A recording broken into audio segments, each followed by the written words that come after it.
오늘 함께 은혜 나눌 말씀은 누가복음 15장 1절부터 3절까지의 말씀입니다. 우리 다 함께 한 목소리로 읽도록 하겠습니다. 모든 세리와 죄인들이 말씀을 들으러 가까이 나아오니 바리새인과 서기관들이 수근거려 이르되 이 사람이 죄인을 영접하고 음식을 같이 먹는다 하더라.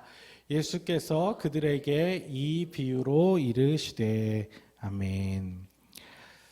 오늘도 예배 가운데 나오신 우리 모든 성도님들 가운데 하나님께 주시는 놀라운 은혜와 축복이 함께 하시기를 주님의 이름으로 간절히 소망합니다. 네, 6월이 되었습니다. 네, 살짝 덥네요. 네. 요즘 그랬는데 이렇게 날씨가 되게 좋죠. 밖에 하늘도 보면 화창하고 참 온도도 뭐 습도도 딱 적당한 때인 것 같은데 이렇게 쉬실 때 또 가족들과 가까운 공원에 가셔서 이번 주 중에도 휴일이 한 번 있죠. 또 이렇게 여유로운 시간 보내면서 쉼의 시간을 가지시면 좋을 것 같습니다. 이제 이번 시즌 우리 3월부터 시작했는데 벌써 6월 이제 마지막 달이 되었습니다. 이번 시즌에는 예수님의 비유에 대해서 함께 나누고 있는데 오늘은 이제 7번째 시간으로 누가복음 15장에 나타난 세 가지 비유를 살펴보고자 합니다. 오늘은 이제 3절까지 읽었지만 15장 전체의 말씀을 다 살펴볼 겁니다. 그래서 세 가지 비유나 등장하기 때문에 시간이 조금 촉박할 수도 있을 것 같은데 차근차근 살펴보면서 그 안에 담긴 예수님의 바른 뜻을 잘 찾아가 봤으면 좋겠습니다. 오늘 우리가 읽은 본문은 이제 실제로 이제 비유의 이야기가 등장하기 전에 그 앞부분 딱 비유가 시작되는 상황에 대한 부분만 3절까지 그렇게 읽어봤습니다. 왜냐하면 이제 우리가 앞에서도 계속 비유를 살펴봤듯이 이 비유를 이야기하게 된 상황과 그런 분위기들을 알아야 이 비유가 어떤 목적을 가지고 한 이야기인지를 찾아낼 수가 있기 때문입니다. 자, 한번 살펴보겠습니다. 어떤 상황입니까? 한번 2절 읽어보겠습니다. 바리새인과 서기관들이 수근거려 이르되 이 사람이 죄인을 영접하고 음식을 같이 먹는다 하더라. 자, 이번에도 역시 계속해서 등장하는 바리새인들이 문제였는데요. 바리새인 플러스 서기관들이 예수님을 보고 수근거렸다는 것입니다. 어쩌면 이들에게는 참 익숙한 모습인데요. 수근거리는 게 특징이에요. 예수님이 이렇게 계신 곳에 신경 쓰이게, 누가 이렇게 수근거리면 신경 쓰이잖아요, 되게. 근데 그것도 뭐 안 들리게 수근거리는 것도 아니고 꼭 들리게 예수님 얘기를 지금 저쪽에서 수근수근거리면서 하는 거죠. 뭔 얘기를 하나 했더니 예수님이 죄인들을 맞이해 주시고 그들과 음식을 같이 먹으면서 그들과 어울린다는 거예요. 예수라는 저 사람이 왜 죄인들과 어울리냐? 왜 자기들이 죄인이라고 취급하는 이 세리와 이 죄인들과 왜 친하게 지내냐? 이런 식으로 수근거린 것입니다. 그러니까 예수님께서 그 수근거림을 들으시고 이에 대해서 그 수근거리는 것에 대해서 어떤 메시지를 던지기 위해서 이제 비유를 시작하신다는 것이죠. 총 세 가지의 이야기인데요. 첫 번째 이야기는 4절부터 7절까지에 나타나 있는데 잃어버린 어린 양 한 마리에 대한 이야기입니다. 많이 들어보셔서 잘 알고 계실 것입니다. 그래서 어떤 사람이 양 100마리가 있었는데 한 마리가 없어진 겁니다. 그러면 이 사람은 99마리를 잘 두고 그 잃어버린 양을 찾으러 가지 않겠느냐라는 것이죠. 굉장히 짧아요. 그리고 바로 다음 이야기로 넘어가는데 8절부터 10절까지 해서 이번에는 잃어버린 드라크마에 대한 이야기를 합니다. 어떤 여자가 10 드라크마가 있는데 그 중에 하나를 잃어버린 것입니다. 그러면 당연히 이 여자는 이 잃어버린 한 드라크마를 찾기 위해서 등불을 켜고 집을 샅샅이 뒤져서 부지런히 그것을 찾지 않겠느냐. 그러니까 되게 당연한 이야기들을 앞에 한 것입니다. 그리고 이제 마지막 세 번째 이야기로 넘어가는데 이 이야기는 앞에 두 이야기보다 훨씬 더 긴 분량을 차지하고 또 자세한 어떤 그런 상황들이 들어가 있습니다. 11절부터 32절까지 길게 나타나 있는데 우리가 보통 탕자라고 더 잘 알고 있는, 근데 이제 사실 성경 안에는 탕자라는 표현은 없습니다. 앞에 이야기들과 연결지어 생각했을 때 그냥 잃어버린 아들의 비유라고 하는 게 더 좋을 것 같습니다. 왜냐하면 탕자라고 하면 탕자라는 이야기가 붙은 게 뭐냐면 이제 집을 나가서 방탕하게 생활하다 돌아와서 이제 탕자거든요. 근데 단순히 여기서는 이제 방탕하게 산 것도 물론 포인트가 될 수 있지만 전체적인 15장의 포인트를 보자면 일단 잃어버린 아들이라는 것입니다. 그래서 어떤 사람에게 두 아들이 있었는데 둘째 아들이 자신에게 돌아올 유산을 먼저 챙겨서 집을 나갔다가 다 탕진해버리고 고생하다가 아버지에게로 돌아왔다는 이야기입니다. 사실 이 비유들은 하나하나 이렇게 따로따로 살펴보아도 이렇게 설교할 주제들이 참 많이 있는데 오늘은 이제 그런 것들보다는 세세한 그 디테일한 부분보다는 전체의 비유의 목적, 예수님께서 하시고자 하셨던 그런 메시지에 초점을 맞춰서 좀 살펴보려고 하는 것입니다. 그래서 이 세 이야기가 연달아서 나오고 있는데 이것을 한번 앞에 이 이야기를 하게 된 목적과 연결지어서 이렇게 생각해 보면 크게 두 가지 관점으로 생각해 볼 수 있는데 먼저 이 이야기들의 공통점이 있죠. 공통점이 뭐죠? 네, 잃어버린 것에 대한 이야기입니다. 잃어버린 것을 되찾는 것에 대한 이야기입니다. 그리고 예수님께서는 잃어버린 것을 되찾았을 때 느끼는 기쁨에 초점을 맞추고 계신다는 것이죠. 5절과 6절의 말씀 한번 읽어보겠습니다. 또 찾아낸즉 즐거워 어깨에 메고 집에 와서 그 벗과 이웃을 불러 모으고 말하되 나와 함께 즐기자 나의 잃은 양을 찾아내었노라 하리라. 자, 잃어버린 양 한 마리를 되찾은 이 목자는 너무 즐거워서 그 양을 어깨에 메고 신이 나서 돌아옵니다. 그리고는 집에 와서 그 벗과 이웃을 불러 모아서 함께 즐겼다고 파티를 한 것이죠. 여러분들의 기질이 어떤 기질인지는 잘 모르겠지만 요즘 이제 뭐 MBTI 뭐 이런 거 유행하잖아요. 그 중에 이제 감정형 기질과 이제 사고형 기질로 이렇게 많이 나누는데 보통 F냐 T냐 뭐 이렇게 하잖아요. 그래서 F는 좀 감정적인 기질이고 T는 이게 생각, 사고 중심적인 사람이거든요. 그러니까 이 T형의 사고형 기질을 가진 분들은 이 지금 말씀을 보면 좀 의아하게 생각할 수 있는 부분이 있습니다. 왜냐하면 100마리에서 한 마리를 잃어버렸잖아요. 그 상황에서 한 마리를 다시 되찾은 거잖아요. 그러면 원상복구죠. 뭐가 기쁘냐는 거예요. 100 마이너스 1 플러스 1은 뭐예요? 다시 그냥 100이잖아요. 근데 뭐가 즐겁냐는 거죠. 원래 그대로인데. 근데 그대로도 아니에요. 왜냐하면 거기다 친구들 불러서 즐기기까지 했으니까 사실 안 해도 될 지출까지 나간 거잖아요. 정확하게 따지고 보면 그 한 마리 양 찾아다니느라고 시간 낭비했죠. 친구들이랑 즐기느라고 지출 낭비했죠. 결국엔 손해라는 거예요. 그런데 우리 사는 세상이 그렇게 계산적인 게 다가 아니라는 것입니다. 어떻게 보면 손해인 것처럼 보이지만 잃어버리지 않았으면 절대 알 수 없었을 그 되찾음의 기쁨이 그 안에 있다는 것입니다. 올해 2월에 지난 2월에 경남 하동에서 그 인류에 넘치는 일이 하나 있었습니다.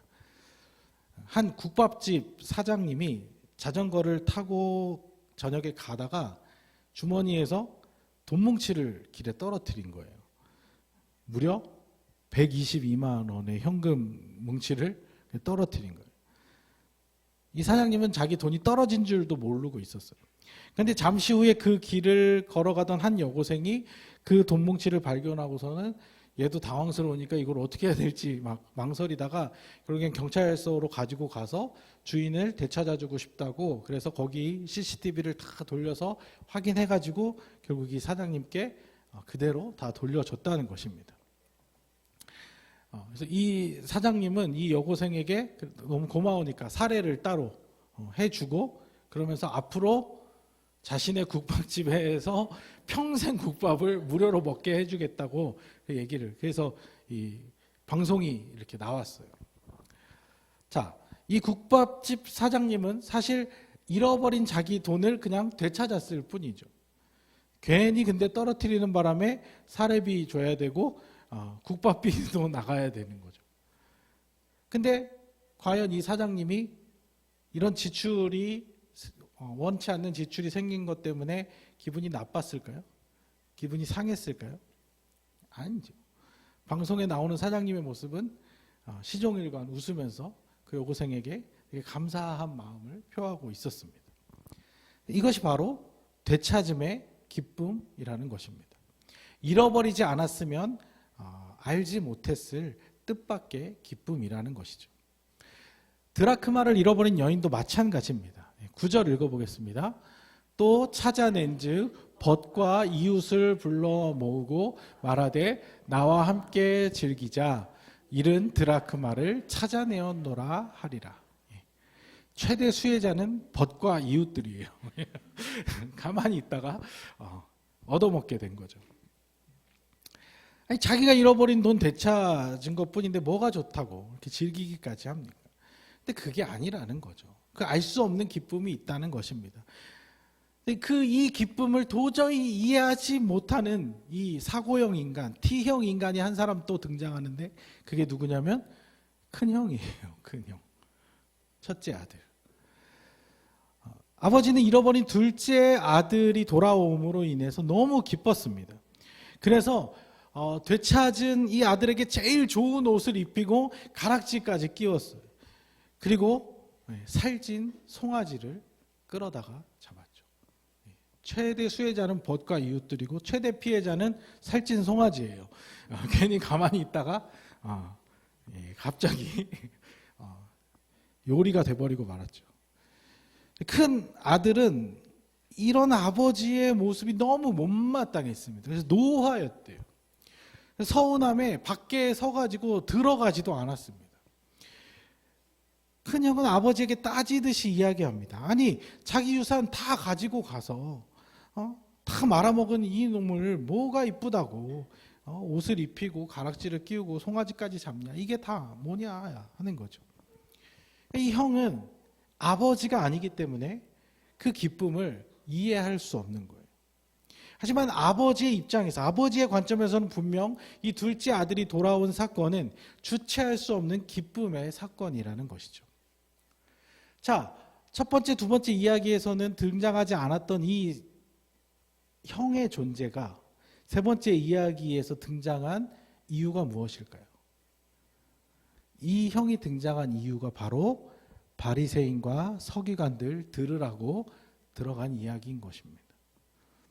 어쩌면 앞에 두 이야기는 너무 당연한 상황들을 이야기하면서 빌드업을 해가지고 세 번째 이야기에서 원래 하고 싶은 이야기를 마지막 한 방 날리고 있는 거죠. 뭐가 그렇게 못마땅하냐? 내가 지금 죄인들과 식사를 하고 있는 것이 뭐가 그렇게 꼴보기 싫으냐? 그 얘기를 하고 싶으셨던 거죠. 그들은 아버지의 마음을 전혀 이해하지 못하는 큰형과 같은 사람들이었습니다. 자신의 민족에게 큰 손해를 끼치고 있는 이 세리들이나 율법에 의해 죄인이라고 낙인 찍힌 자들은 그저 하나님께 큰 손해를 끼치고 있는 자들일 뿐이라는 것이죠. 아니, 99마리의 양은 잘 붙어 있는데 왜 지 혼자 가고 싶은 대로 딴 길로 가가지고 없어지는데, 그건 네 잘못이지. 너는 그냥 없어져 버려도 돼. 아니, 왜 그런 양을 위해서 우리 목자가 에너지를 쏟아야 되냐. 이런 관점으로 율법을 잘 지키고 있는 자신들의 의를 더 드러내기 좋아하는 사람들이었다는 것이죠. 그런데 99마리 양의 관점이 아닌 목자의 관점에서는 그럴 수가 없는 거예요. 다시 되찾으러 가야만 하는 것이죠. 바리새인들의 관점에서는 예수님이 죄인들과 어울리는 것 자체가 이해가 안 되는 일이지만, 하나님의 관점에서는 그 누구보다도 병든 자들, 아픈 자들, 죄인들에게 예수님은 가셔야 했다는 것이죠. 그들이 하나님께 다시 되돌아올 때 하나님께서 기뻐하실 그 기쁨은 상상치 못할 즐거움이라는 것이죠. 그런 의미에서 이제 두 번째로 생각해 볼 수 있는 관점은 하나님이 모든 사람들을 공평하게 똑같이 대해주고 계신다는 것입니다. 하나님은요, 우리를 다 다르게 지으셨잖아요. 다 다르게 지으셨잖아요. 그런데 다 똑같이 사랑하신다는 것입니다. 그래서 잃어버린 우리를 되찾으실 때도 똑같은 마음으로 모두를 소중하게 여기신다는 거예요. 내가 뭐가 특별해서 나를 더 사랑하시는 게 아니라 똑같이 사랑하신다는 것이죠. 우리가 하나님께 구원받을 만한 어떤 장점들이 많아서 내가 지금 구원받은 것이 아니라 우리 존재 자체가 하나님의 지음받은 자녀들이기 때문에 그냥 당연히 구원해 주시는 거예요. 우리가 그저 먼저 그 부르심에 응답했을 뿐이라는 것이죠. 아마 이 목자는 100마리의 양 중에서 어떤 양 한 마리가 없어졌어도 똑같이 찾으러 갔을 거라는 거죠. 이 양이 내가 특별히 더 아끼는 양이어서 간 게 아니라는 거예요. 이 아버지도 마찬가지로 큰아들이 혹시 실수를 해서 큰 손해를 아버지께 끼쳤어도 아버지는 똑같이 용납해 주었을 것이죠. 그게 이제 아버지의 관점, 아버지의 마음인 것입니다. 하나님 아버지의 관점에선 어떤 것도 중요하지 않은 것이 없다는 것입니다. 근데 문제는 아버지가 아닌 우리들끼리는 맨날 싸우고 있는 거예요. 누가 구원받을 만한 사람, 저 사람은 구원받아서는 안 돼. 저 사람은 구원받을 자격이 없어. 인간들끼리 서로 이야기하는 거죠. 하나님의 관점에서는 누구나 다 품어야 할, 다시 되찾아야 할 잃어버린 그 자녀라는 것입니다. 15장의 비유 이야기들의 재미있는 점은 잃어버린 것에 대한 비중이 점점 커진다는 것입니다. 처음에는 100마리 양 중에 한 마리였잖아요. 100분의 1이었죠. 근데 그 다음은 10드라크마 중에 한 드라크마니까 10분의 1이죠. 마지막은 두 아들 중에 하나니까 절반이에요. 2분의 1이에요. 그리고 이야기의 분량도 조금씩 커져가고 있고 잃어버린 것에 대한 중요도도 더 커져가고 있습니다. 근데 그러거나 말거나 상관없이 중요한 것은 어떤 것이라도 결국은 하나님 되찾기를 원하신다는 것입니다. 왜냐하면 완전함이 깨지기 때문입니다. 100에서 1 부족한 거나 10에서 1 부족한 거나 2에서 1 부족한 거나 퍼센티지로 따지면은 좀 서로 차이가 있는 것 같지만 어차피 완전체를 이룰 수 없기 때문에 그 잃어버린 것은 되찾아야만 한다는 거예요. 자, 두 번째 이야기의 소재로 등장한 10드라크마 있잖아요. 이 10드라크마, 왜 10드라크마일까? 이 10드라크마는 그냥 일반적인 돈이 아닙니다. 여기서 등장하는 10드라크마라는 것은 당시 여인들에게 어떤 돈이었냐면 결혼에 필요한 지참금에 해당하는 금액이었어요. 그러니까 한 드라크마가 없어지는 것은 단순히 9드라크마가 되는 것이 아니라 지참금, 내가 준비해야 둬야 할 지참금 자체가 모자라 버리게 되는 거예요. 의미가 없어져 버리는 거예요. 그러니까 이 세상에는요, 단순히 수학적 계산만으로 이해할 수 없는 그 이상한 공식들이 있는 것입니다. 그러니까 10드라크마에서 한 드라크마 빠지면 9드라크마가 맞지만 사실 그 연인에게는 그냥 아무것도 아닌 게 돼버리는 거예요. 10 빼기 1은 9가 아니고 10 빼기 1은 그냥 0이나 마찬가지가 된다는 것이죠. 그러니까 찾아야 돼요, 안 찾아야 돼요? 무조건 찾아야 되는 거예요. 그냥 둘 수 없는 거예요. 샅샅이 뒤져서 찾아내야만 한다는 것이죠. 20절 말씀도 한번 보겠습니다. 이에 일어나서 아버지께로 돌아가니라. 아직도 거리가 먼데 아버지가 그를 보고 측은히 여겨 달려가 목을 안고 입을 맞추니. 자, 이 아들이 돌아올 때 이 아버지는 먼 거리에서도 돌아오는 아들을 발견했어요. 이게 무슨 말입니까? 기다리고 있었다는 거죠. 매일 나와서 언제 돌아오나, 혹시 오늘 돌아오지 않을까 하고 날마다 아들을 생각하고 있었다는 것이죠. 아버지 가슴에 대못을 받고 가문의 먹칠을 하고 집안을 말아먹어도 아들은 여전히 아버지에겐 소중한 사랑받는 존재라는 것입니다. 2 빼기 1은 1이 아니고 0이나 마찬가지인 것입니다. 그러니까 그거는 형이 의미 없다는 게 아니에요. 큰 형이 별 의미 없다는 게 아니에요. 99마리의 양은 하찮다는 것이 아니에요.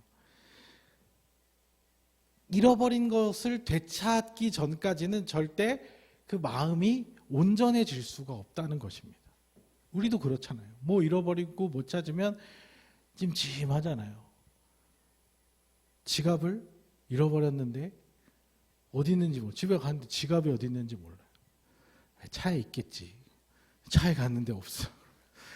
찜찜해지는 거죠. 그럼 어디다 뒀지? 어디 식당에다 놔두고 왔나? 근데 식당에 전화를 해봐도 그런 거 없다. 그러면 계속 마음이 불편하잖아요. 찾을 때까지 불편하잖아요. 한 마리를 버려두고 그냥 돌아간 목자는 그게 계속 신경 쓰일 수밖에 없는 거예요. 몇 날 며칠 그 양만 생각하다가 후회하고 마음이 불편해진다는 것이죠. 그러니 되찾아야 돼요? 안 되찾아야 돼요? 당연히 되찾으러 가야 되는 것이죠. 그렇기에 하나님의 관심은 여전히 잃어버린 것들을 향해 있다고 볼 수 있는 것이죠. 잃어버린 것을 되찾아야만 완전체가 될 수 있으니까요. 이걸 조금 비약적으로 심하게 이야기하면 어떻게까지 얘기할 수 있냐면, 하나님은 지금 교회 안에 있는 우리보다 교회 밖에 있는, 교회를 떠나 있는 그 영혼들에게 더 안타까운 마음으로 바라보고 계신다는 거예요. 그들을. 우리가 아니라 하나님, 우리 잘하고 있죠. 하나님, 우리 예배 어마어마하게 잘 드리죠. 우리 예배 엄청 화려하게 잘 드렸죠. 이것이 다가 아니라는 거예요. 너네는 그렇게 화려하게 감동적으로 멋있게 예배를 드리는데 저 예배하지 못하는 저 영혼들 어떡하냐. 그 마음이 하나님 항상 있으시다는 것이죠. 예수님께서는 바리새인과 서기관들에게 지금 이 이야기를 해주고 싶으신 것입니다. 하나님 아버지의 관점을 소개해주고 싶은 거죠. 그리고 너희도 그 아버지의 관점으로 이 세리와 죄인들을 바라보기를 권면하고 계시는 것입니다. 아니, 혹시나 아버지의 마음을 도저히 이해가 안 된다고 하면 적어도 형같이는 굴지 말라는 거죠. 아니, 왜 예수님과 함께 밥 먹고 있는 사람들에게 눈치를 주면서 수근수근 하냐고요. 평소에도 맨날 그렇게 눈치 받는 사람들인데, 너희가 구원받을 자라면 이들도 구원받아 마땅한 자들이라는 것이죠. 그러니 누가 구원받을 만한 사람이고 누가 절대 구원받아서는 안 되는, 이런 걸 따지고 생각하는 것은 정말 무의미한 일이고 바리새적인 사고라는 것입니다. 하나님은 우리를 그렇게 구분하는 자, 뭐가 죄고 뭐가 아니고를 판단하는 판단자로 세우지 않으셨어요. 판단하시는 건 오직 하나님이십니다. 그 사람을 구원할지 안 할지, 구원받을 만한 사람인지 아닌지, 죄인인지 아닌지는 하나님이 알아서 결정하시는 거예요. 왜 우리가 하나님의 자리에 있으려고 하냐는 것이죠. 우리는 그저 그 아버지의 마음으로 잃어버린 것을 되찾고자 하는 마음, 모든 것들을 하나님의 뜻대로 회복시키고자 하는 그 하나님 아버지의 마음을 이해하려고 하는 것이 중요하다는 것이죠.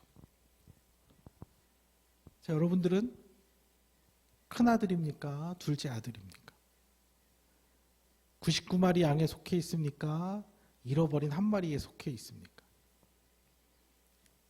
몰라요. 모릅니다. 혹시나 우리가 잃어버린 쪽에 속해 있을 수도 있어요. 여기 교회에 나와서 앉아 있다고 해서 다가 아니라 얼마든지 신앙생활 하는 것처럼 보이지만 우리 내면의 깊은 우리의 영혼은 하나님을 잃어버리고 방황하고 있는 존재일 수 있다는 것이죠.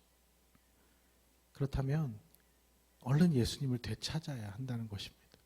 아버지께로 돌아가야 한다는 것입니다. 내가 아버지를 떠나 있는지, 아버지 안에 있는지, 목자를 잃어버렸는지, 목자를 잘 따라가고 있는지 그것조차 파악이 안 되신다면 스스로의 영적 상태를 진지하게 고민하고 하나님께 물어보셔야 합니다.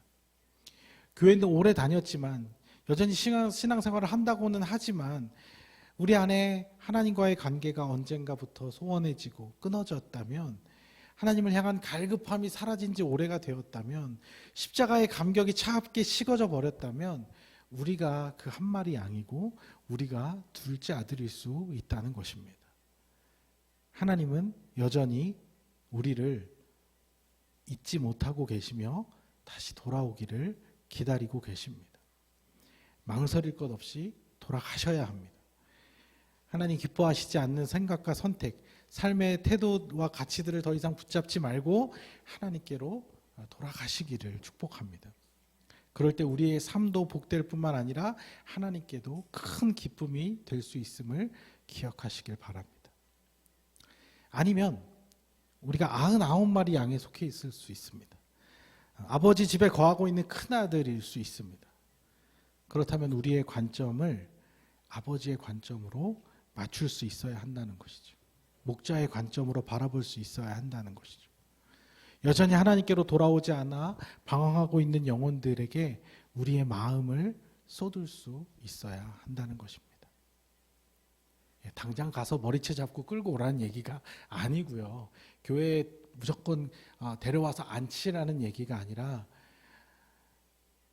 그 영혼을 바라보면서 회복될 수 있는, 하나님께 돌아올 수 있는 그때까지 우리가 곁에서 계속해서 하나님의 마음으로 도와주고 돌봐줄 수 있어야 한다는 것이죠. 이 회복의 과정은 사람마다 다 다르기 때문에 어떤 사람은 아주 오랜 시간이 필요할 수 있고 어떤 사람에게는 굉장히 단기간에 이루어질 수도 있습니다. 그때는 우리는 모릅니다. 하나님만이 아십니다. 중요한 건 뭐냐면 내가 내 삶에만 초점을 맞추지 말고 그 다른 영혼들에게 영적 관심을 가져야 한다는 것입니다. 관심이 있어야 기도부터 시작할 수 있지 않겠습니까? 이렇게 기도를 시작했다면 천천히 더 깊은 관계를 맺어 나가야겠죠. 그리고 그 관계를 통해서 하나님의 복음이 흘러갈 수 있도록, 하나님의 사랑이 흘러갈 수 있도록 섬김과 돌봄의 시간들을 쌓아가야 할 것입니다. 그러면 반드시 하나님의 때가 찾아왔을 때 그들이 복음에 관심을 보이고 하나님께 마음을 열 때가 반드시 온다는 것이죠. 마치 아버지가 매일 나가서 둘째 아들을 기다리듯이 우리도 그 관심이 잃어버린 영혼을 향해 항상 열려 있어야 한다는 것입니다. 그들을 향한 하나님의 사랑을 삶으로 전해줄 준비가 되어 있어야 한다는 것입니다. 어쩌면 하나님의 주된 관심사는 그 잃어버린 영혼 하나밖에 없습니다. 이 믿는 자녀들이 이 땅에서 잘되고 성공하고 축복받고 지금 이게 중요한 게 아닙니다. 이거 어차피 다 지나갈 세상 아닙니까? 아니 아직도 되돌아오지 않은 양들이 있는데 어떻게 목자가 마음 편히 있을 수 있겠습니까? 아직 돌아오지 않은 아들이 있는데 어찌 아버지의 얼굴에 그늘이 사라질 수 있겠습니까? 우리 아버지는 지금 저 잃어버린 아들의 오매불만 기다리고 있는데 아빠 나도 관심 좀 가져줘요. 나한테도 좀 잘해줘요. 나 여기 집에 있잖아요. 나 잘하고 있는데 나한테 좀 더 관심 가지마. 그건 정말 어린아이 같은 마음인 거죠. 축복 좀 나중에 받으면 어떻습니까? 하나님 나라 가면 가장 좋은 것들이 우리를 기다리고 있을 건데 같이 가야죠. 같이 하나님 나라 같이 가야죠. 아니 아직도 지금 잘못된 신앙에 매여서 말로는 하나님 믿는다고 하는데 하나님이랑 전혀 상관없이 살아가는 이 표면적인 기독교인들, 또 그들 때문에 상처받아서 마음 다쳐 있는 자들, 그들에게 우리가 보여줘야 할 거 아닙니까? 저게 하나님 제대로 믿는 거구나. 저런 게 진짜 그리스도인의 모습이구나. 그걸 우리가 보여줘야죠. 그냥 가만히 저절로 있으면 되는 것이 아닙니다. 우리가 더 치열하게 하나님을 찾고 더 적극적으로 하나님 나라를 위해 살려고 힘써야 그게 가능하다는 것이죠. 아마 우리 주변에 있는 사람들 중에 교회가 어디 있는지를 몰라서 주변에 믿는 사람들이 하나도 없어서 복음을 듣지 못한 사람은 이제 거의 없을 겁니다. 만약에 있다면 당장이라도 가서 얼른 복음을 전해야겠죠. 그런데 아마 그런 사람들은 많지 않을 거예요. 주변에 교회가 없어서가 아니라 교회다운 교회가 없어서 마음을 닫은 것이 일이 더 많은 것이죠. 그럼 우리가 뭘 해야겠습니까? 교회다운 교회를 보여줘야죠. 주변에 믿는 사람들이 없어서가 아니라 복음을 삶으로 제대로 살아내는 사람이 없어서 마음이 식은 것이겠죠. 그러면 우리가 그들에게 복음대로 사는 것이 어떤 것인지를 보여줘야죠. 우리의 비전이 바로 여기에 있는 것입니다. 우리가 그들에게 교회다운 교회가 되어주자. 우리가 그들에게 그리스도인다운 그리스도인이 되어주자. 왜냐? 그들이 주님께 돌아올 수 있는 길을 우리가 마련해 줘야 되니까. 자신의 유익과 손해만 생각하는 그 큰아들의 관점으로 살 것인가, 동생을 안타깝게 생각하면서 기다리는 그 아버지의 관점으로 살 것인가, 이것은 우리의 선택에 달려있는 문제입니다. 신앙생활하는 이유와 목적이 하나님께 축복받고 하나님 안에서 내 안정감 누리고 내 평안을 누리고 여기서 멈추는 것이 아니라, 우리가 아직 신앙이 어린 신앙이라면 거기에 머물러 있을 수 있습니다. 하지만 우리가 더 성숙한 신앙이라면 이제 그 큰아들의 관점을 넘어서 아버지의 관점을 이해할 수 있는, 그래서 나 자신의 어떤 유익과 축복만을 바라는 것이 아니라 여전히 하나님을 알지 못하는 방황하는 많은 영혼들에게 복음의 길을 제시해 줄 수 있는 그런 성숙한 그리스도인의 삶을 살아가시는 우리 모든 성도님들 되시기를 주님의 이름으로 축복합니다.